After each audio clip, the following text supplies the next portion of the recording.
Hello കാശ് അടുത്ത് രണ്ടാമത്തെ പഠിക്കാൻ പോണേ നമ്മളെ പാട്ടെണ്ണ പഠിക്കൂല അതുപോലെ ചെണ്ട പഠിക്കുന്നത് പേരാണ് ഗണപതി പാടം. ഗണപതി പാടം എന്ന് വെച്ചാൽ നമ്മൾ ചെണ്ട അടിക്കുന്ന അത് മുതൽ തുടങ്ങുന്ന ഗണ പാടാൻ തുടങ്ങി വന്നേ ഞാൻ ചൊല്ലിയാൽ പറഞ്ഞുതരാം. തത്ത തഴുത തക്കിട്ട് തുക്കിട്ട് തഴുത അങ്ങനെ പാടും. ഒന്ന് പറയണം. തത്ത തഴുത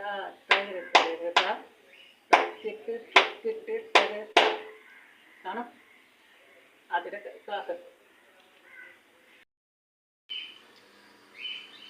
ഹലോ ഗൈസ്, ഇനി അടുത്ത ക്ലാസ് അടുത്ത ശനിയാഴ്ചയില്ല, നെക്സ്റ്റ് ഉള്ളൂ. ഇത് വേറെ പരിപാടികളുണ്ട്. അപ്പം അടുത്ത ശനിയാഴ്ചയില്ല, അടുത്ത ശനിയാഴ്ച ക്ലാസ്. Okay, by.